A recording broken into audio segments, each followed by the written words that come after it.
কবরের প্রথম ঘন্টা, কবরের প্রথম ঘন্টাতেই তুমি বুঝবা আখিরাত কত কঠিন।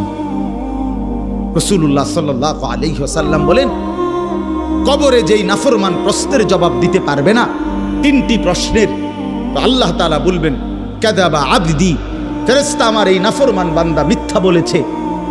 ফাআফরিশুহু মিনান নার ওয়ালবাসুহু মিনান নার, আমার নাফরমান বান্দার কবরে জাহান্নামের বিছানা বিছায় দাও, ওরে জাহান্নামের পোশাক দিয়ে আবৃত করে দাও। ওয়াফতাহু লাহু বাবান ইলান নার, জাহান্নাম বরাবর তার কবর থেকে দরজা খুলে দাও,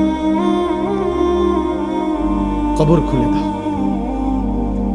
ওফো, আল্লাহর নবী সাল্লাল্লাহু আলাইহি ওয়াসাল্লাম বলেন, তখন কবর তারে, ফেরেশতা যখন তাকে রাইখা যাবে, কবর তারে ডান দিকের মাটি বাম দিকে একটা চাপ দিবে, বাম দিকের মাটি ডান দিকে চাপ দিবে। আল্লাহর কসম, নবী বলছে হাত্তা তাখতালিফা আদলাহু, ডান পাশের হাড্ডি এবং এই পাজরের হাড্ডিগুলো করকর করে ভাঙ্গা বাম দিকে চলে যাবে, বাম দিকের গুলো ডান দিকে চলে যাবে। ভাইয়া আমার, তুমি তোমার উপরে রহম করো।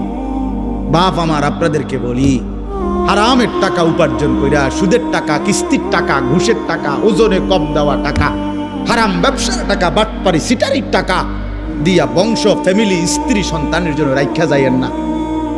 ওরা আমনেরে বরবাদ করবে, আপনি নিজেও বরবাদ হইলেন।